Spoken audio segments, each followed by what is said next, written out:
Good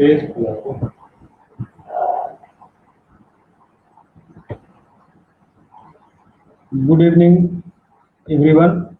I am Sanjay Sharma, convener of Chhattisgarh Green Action Week 2020. Today we will discuss regarding sustainable consumption and production. Here is a message from Director of Arts, Mr. George Cherian, regarding Green Action Week 2020. We will also present it in Hindi. Green Action Week to be observed from September 28 to October 4. Campaign to focus on addressing the negative impact of pandemic of sustainable consumption. Green Action Week observed each year during the first week of October, September 28, October 4, 2020 is a global people's campaign to promote sustainable consumption. Around 60 organizations in 40 countries in Africa, Asia, Europe, North and South America are participating in the campaign in 2020. Green Action Week is an initiative by the Swedish Society for Nature Conservation and is carried out in India, coordinated by Kurtz International, a global consumer advocacy group headquarters in Jaipur. Sharing community is the here them for the campaign in 2020. Since 2018, campaign has focused on encouraging cultures of sharing and collaboration. This year campaign will discuss and implement way that can bring more equal and sustainable access to good and service for the benefit of the people and the planet through sharing and collaboration. This year campaign is positioned in the context of the pandemic, which has severe negative impact on on sustainable consumption. The pandemic has results in tremendous increase in plastic consumption. Single-use plastic has made a big comeback in India due to increased use of mask, gloves, face shields, PPE kits, sanitizer, bottle, etc. The plastic waste is expected to be 9.4 million ton in 2020. Since work and education has gone online, use of electronic gadgets increased. The three cumulatively sale of laptop in the state of Kerala itself increased by 400% and in Rajasthan increased by 200%. It is estimated that India will generate 5.2 million tons of waste by 2021. Use of personal vehicle due to lack of public transport and physical distancing norms increased to more than the pre-pandemic level. There is 70-80% increase in the production and consumption of organic product as consumer consider immunity as ammunition to fight the virus. This year, the campaign will focus on addressing some of these issues, said George Cherian, Director, Kurtz International.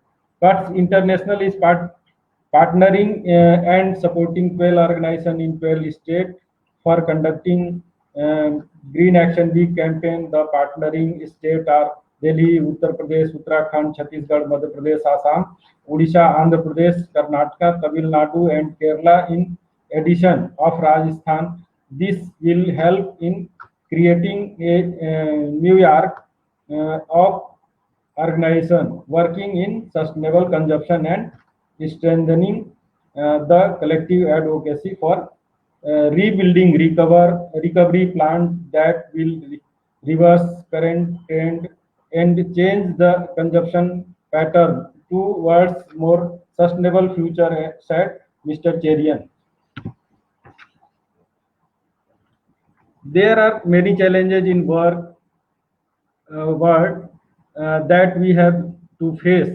Our planet is under massive strain. So, should the global pollution push the figure of 9.6 million by 2050, we will need three Earth to sustain current lifestyle for everyone. Each year, an estimated one third of the food product produced equivalent to 1.3 million tons worth around USD 1 trillion end up rotting in the bins of consumer and retailers of spoiling due to poor transportation of harvesting practices. More than 1 billion people still do not have access to fresh water.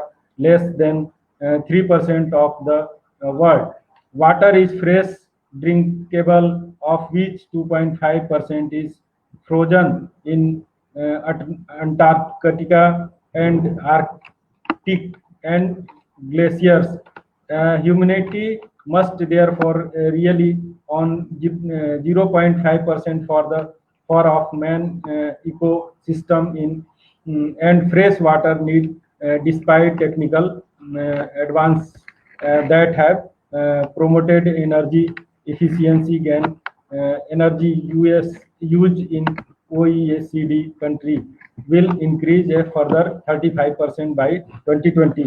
India contributes 17.5% of the world population and has only 4% world freshwater reserve, which is huge challenges for India. Waste is also a big challenge. India is a fourth largest emitter of greenhouse gases. Government of India has pledged to reduce emission of greenhouse gases by 35 till 2030. साथियों नमस्कार। आज हम जो है green action week सप्ताह 28 सितंबर से जो शुरुआत हो रही है कट्स इंटरनेशनल के सहयोग से और जिसे एक हफ्ते कंटिन्यू चलाया जाएगा 4 अक्टूबर तक, 28 सितंबर से 4 अक्टूबर तक। उसके बारे में थोड़ा हम चर्चा करने के लिए आज लाइव सेशन में आए हैं और इस पर बात करेंगे कि ग्रीन एक्शन वीक क्यों चलाया जा रहा है, क्यों किया जा रहा है। इस पर थोड़ा सा बात हम अपना रखेंगे। पूरे विश्व में इस समय SDG 12 जो सतत सस्टेनेबल कंजप्शन और प्रोडक्शन का बात हो रहा है और बहुत सारे 17 पॉइंट जो गोल बनाए गए हैं सस्टेनेबल डेवलपमेंट गोल के, उनमें से एक जो 12वां गोल है वो है स्थायी उपभोग और उत्पादन। तो हम सबसे पहले तो ये जानने का कोशिश करते हैं कि सतत उपभोग और उत्पादन क्या है। जीवन और उपभोक्ता व्यवहार के एक स्थायी तरीके का हिस्सा है। पर्यावरण, सामाजिक और संगत उत्पादित उत्पादों को खरीदना आर्थिक, पर्यावरणीय और सामाजिक लागत को कम करने के लिए वैश्विक समस्याओं का राजनीतिक प्रभाव डाल सकता है। यह बाद में ऊर्जा खपत के साथ साथ आसान मरम्मत और उत्पादों की दीर्घायु पर भी लागू होता है। इसी को हम स्थायी उपभोग कहते हैं। तो इसकी जो चुनौतियां हैं, जो विश्व लेवल पे एक चिंता का विषय है, वो जो UN के आंकड़े के हिसाब से हमारी पृथ्वी जो है वो भीषण दबाव में है। 2050 तक विश्व की अगर जनसंख्या जो है एक अनुमानित जनसंख्या 9.6 अरब तक पहुंचती है, तो हमें हर व्यक्ति की मौजूदा जीवन शैली को सहारा देने के लिए हमें ऐसा 3 पृथ्वी की जरूरत पड़ेगी, जिसके लिए अलग अलग हो सकता है ग्रह का चयन करे या जो भी करे। और जो आहार का उत्पादन है वो 1/3 अर्थात 10 अमेरिकी डॉलर के मूल्य का 1.3 अरब टन आहार जो है उपभोक्ताओं और दुकानदारों के कचरे के डब्बे में सड़ता है हमारे यहाँ, पूरे विश्व का अगर मिला करके देखते हैं। और परिवहन और फसल कटाई के खराब तरीके जो हैं उसके कारण भी बहुत सारा जो है उत्पाद हमारा बेकार हो जाता है। हमारे पास जो 1 अरब से अधिक लोगों को अभी भी पूरे विश्व में जो है वो ताज़ा पानी मिल नहीं पाता है। वो जैसा पीने का पानी चाहिए वैसा नहीं मिल पाता है। दुनिया में 3% से कम पानी जो है वो पीने लायक है। उसमें से 2.5% जो है वो अंटार्कटिक और हिम नद में जमा हुआ है। इसलिए इंसानों को जो वर्तमान परिस्थिति में ताजे पानी की जरूरत है वो हमें सिर्फ 0.5 का ही सहारा मिलता है। और इसके जो उपभोग और उत्पादन का जो उद्देश्य है, स्थायी उपभोग और उत्पादन का जो उद्देश्य है, कम साधनों के अधिकतर और बेहतर लाभ, संसाधनों का उपयोग, विनाश और प्रदूषण कम करके आर्थिक गतिविधियों से जन कल्याण के लिए कुल लाभ को बढ़ाना, जीवन की गुणवत्ता में सुधार लाना और सतत जो विकास है उसको हासिल तभी किया जा सकता है जब हम न सिर्फ अर्थव्यवस्थाओं में वृद्धि होने दें, बल्कि उस प्रक्रिया में बर्बादी को कम से कम होने दें। पर्यावरण को दूषित करने वाली जो वृद्धि है विकास को जो पीछे धकेलती है, तो उसको कैसे समाधान कर सकते हैं। स्थायी उपभोग और उत्पाद को समाधान को जो देखते हैं वो संसाधनों और ऊर्जा के कुशल प्रयोग को प्रोत्साहन देने से हो सकता है। टिकाऊ बुनियादी सुविधाएं, सबके लिए बुनियादी सुविधाएं, सेवाओं, प्रदूषण रहित और उत्कृष्ट अधिक गुणवत्तापूर्ण जीवन की सुलभता, इन सब पर अमल से कुछ मिलाकर विकास योजनाओं को साकार करने में मदद मिल सकती है। भविष्य की आर्थिक जो पर्यावरणीय और सामाजिक लागत कम होती है। आर्थिक स्पर्धा जो है वो उसकी क्षमता मजबूत होगी, गरीबी में कमी आती है। ऐसा बहुत सारा चीजें हैं और इसमें जो है इसको अच्छा करने में, इसका समाधान करने में जो है कारोबार जो चलाते हैं वो लोग, उपभोक्ता जो है वो, नीति निर्माता जो अध्ययन करते हैं वो, वैज्ञानिक लोग, दुकानदार, मीडिया, ये सारे लोग जो है इसके भागीदार बन सकते हैं और इसमें मदद कर सकते हैं। भारत में जैसे हम देखते हैं संसाधनों का जो उपयोग का मुद्दा महत्वपूर्ण है। भारत दुनिया के 17.5% जनसंख्या जो है वो दुनिया का निवास करता है भारत में, और उसके पास सिर्फ 4% वैश्विक जो जल संसाधन है। कचरा और जो प्रदूषक तत्वों की उत्पत्ति भी एक बड़ी चुनौती है। भारत ग्रीन हाउस गैसों का चौथा सबसे बड़ा उत्सर्जक और विश्व का 5.3 उत्सर्जन करता है। किंतु अक्टूबर 2015 में भारत ने संकल्प लिया है कि वह अपने सकल घरेलू उत्पाद की उत्सर्जन तीव्रता 2005 के स्तर से 2020 तक 20 से 25% और 2030 तक 33 से 35% तक कम करेगा। और इस दिशा में जो है भारत सरकार लगातार काम कर रहा है। अगर हम स्थानीय स्तर पे थोड़ा देखने का कोशिश करते हैं कि जो व्यवस्थाएं हैं, जिस तरीके से कचरा के ऊपर अगर हम देखें तो अभी इलेक्ट्रॉनिक जो वेस्ट है, ई वेस्ट, वो बहुत सारा उत्सर्जित हो रहा है। प्रबंधन के लिए कुछ काम हो भी रहे हैं, जैसे अभी अलग अलग शहरों में नगर निगम या ग्राम पंचायत स्तर पर स्वच्छता अभियान के माध्यम से जो कचरा का प्रबंधन हो रहा है वो एक अच्छा पहल है इस दिशा में कि सुधार के लिए कुछ किया जा सकता है। लोग भी थोड़ा जागरूक हो रहे हैं और जो वन टाइम यूज प्लास्टिक है वो थोड़ा बंद करने का बात हो रहा है। लोग इस पर चिंता कर रहे हैं कि अब इसको बंद किया जाए। तो कुछ काम अब शुरू हुए हैं, उस पर काम भी किया जा रहा है, लेकिन एक चिंता है कि इसे बड़े स्तर पे कैसे बंद किया जाए ताकि हमारा पर्यावरण का जो नुकसान हो रहा है, जो ग्लोबल ग्रीन हाउस जो बन रहा है, उसको कैसे कम किया जाए। इसी सारे चीज़ों पे चिंता करते हुए जो है Swedish society for nature conservation जो है हर साल सितंबर अक्टूबर का महीने में 28 सितंबर से 4 अक्टूबर तक ग्रीन एक्शन वीक कैंपेन पूरे विश्व में चलाता है, जो लगभग 40 देशों में जो है 60 ऑर्गेनाइजेशन मिल करके इसको चलाते हैं। 40 देशों में Africa, Asia, Europe, north and south America आदि सब जो है देश भाग लेते हैं। इसमें भारत में भी काम हो रहा है। भारत में कर्स इंटरनेशनल के सहयोग से ये किया जा रहा है, ग्रीन एक्शन वीक कैंपेन चलाया जा रहा है, जिसमें कर्स के साथ 12 राज्यों में 12 संस्थाओं के साथ, शैक्षिक संस्थाओं के साथ मिल करके इस कैंपेन को चला रहे हैं।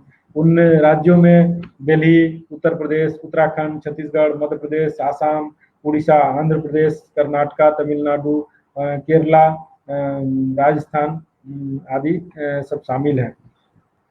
और इसमें जो अभी का चुनौती है, खास करके सस्टेनेबल कंजप्शन और इसके ऊपर, तो जो अभी कोरोना महामारी के कारण एक चुनौती, बड़ी चुनौती हम लोगों के समझ सामने आई है, और वो है कि इस कोरोना महामारी के समय में लोग ज़्यादातर इलेक्ट्रॉनिक डिवाइसेस का उपयोग कर रहे हैं, मीटिंग, बैठक या अपने कामों को पूरा करने के लिए।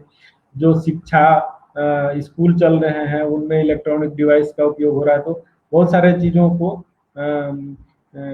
वो प्लास्टिक जो कचरा है वो, उसका एक उम्मीद किया जा रहा है कि 2020 में प्लास्टिक कचरा 9.4 मिलियन टन होने का उम्मीद है, ऐसा मान के चल रहे हैं। और केरल में लैपटॉप की बिक्री जो है वो 400% हुई है, राजस्थान में 200% हुई है। इसी तरीके से अलग अलग राज्यों में भी इलेक्ट्रॉनिक सामानों का बहुत ज़्यादा बिक्री हुआ है। छत्तीसगढ़ में भी हम लोग जैसे देखते हैं तो बात करने पे पता चलता है कि छत्तीसगढ़ में पब्लिक ट्रांसपोर्ट बंद होने से लोगों ने व्यक्तिगत रूप से गाड़ी बहुत सारा खरीदा, खास करके 4 व्हीलर की बिक्री बहुत बढ़ी है। सामान के आवागमन के लिए जो छोटे छोटे ट्रांसपोर्ट हैं उनकी बिक्री खूब बढ़ी है। तो इस तरीके का जो बिक्री हुआ, और उससे जो पेट्रोल या इस तरीके का जो खपत है, पब्लिक ट्रांसपोर्ट नहीं चलने से ये जो खपत बढ़ा है, और उससे जो धुआं निकलेगा, उससे जो प्रदूषण होगा, ये बड़े पैमाने पे नुकसान करने वाला है। और इसको लेकर के जागरूकता बहुत जरूरी है कि किस तरीके से किया जाए और किस तरीके से साफ सफाई को ध्यान दिया जाए। और इसी सब को लेकर के छत्तीसगढ़ में भी इस अभियान को, ग्रीन एक्शन वीक कैंपेन को चलाया जा रहा है, और उसकी शुरुआत आज से की गई है। और आगे आने वाले सितंबर, अक्टूबर और नवंबर तक इस अभियान को सतत चलाया जाएगा, और कोशिश किया जाएगा कि कैसे उत्पाद को, जो घर में अलग अलग तरीके के जो उत्पाद हैं उनको कैसे कचरे का निपटारा किया जाए, उसका रीयूज किया जाए, रिसाइकलिंग किया जाए, रिड्यूस किया जाए, और उसके क्या तरीके हो सकते हैं, घरेलू क्या तरीके हो सकते हैं, और इन सारे चीज़ों पे काम होगा, और इसको लेकर के अच्छा खासा जागरूकता कैंपेन चलाया जाएगा। इस पे हम आज से लाइव प्रोग्राम शुरू कर रहे हैं, और हम अगले 4 तारीख तक सतत अलग अलग विषय को लेकर के हम लाइव प्रोग्राम करेंगे, जिसमें ई वेस्ट है हमारा, जिसमें ई वेस्ट पे कुछ चर्चा करेंगे। फिर हम सॉलिड वेस्ट प्रबंधन जो है उसको लेकर के भी हम लाइव सेशन में चर्चा करेंगे, और कोशिश करेंगे कि जो इसके विशेषज्ञ हैं उनको भी हम शामिल करें। बेकार जो सामान है घर में, उसका कैसे प्रबंधन किया जाए, उसका कैसे रीयूज किया जाए, उसको कैसे रिड्यूस किया जाए, उसको कैसे रिसाइकिल किया जाए, इसके ऊपर भी हम लोग लाइव सेशन में चर्चा करेंगे। अभियान में हम जमीन पे भी काम करेंगे, और हमारा एक सेशन लाइव सेशन भी चलेगा, जो हम फेसबुक के लाइव सेशन में कंटिन्यू चलाएंगे। और किचन का जो वेस्ट निकलता है उसको हम कैसे जैविक खाद के रूप में या फिर अन्य तरीकों से कैसे उसका प्रबंधन कर सकते हैं, उसके ऊपर भी हम चर्चा करेंगे। छत्तीसगढ़ सरकार जो है वो यहाँ पे नरवा गरुआ घुरुआ बाड़ी के माध्यम से योजना चला रही है, जो यहाँ के कल्चर, संस्कृति और उसको बढ़ावा देने के साथ साथ जो स्थानीय जो जानवर हैं, गाय हैं, उनका कैसे रख रखाव और उनको कैसे संरक्षित किया जाए, उनके गोबर से कैसे जैविक खाद बनाया जाए, और रासायनिक खादों का प्रयोग कैसे कम किया जाए, इस दिशा में अलग अलग तरीके से प्रयास कर रही है। गोठान का प्रबंधन कर रही है, उसके लिए गोठान बनाया गया है, तो हम गोठान पे भी चर्चा करेंगे।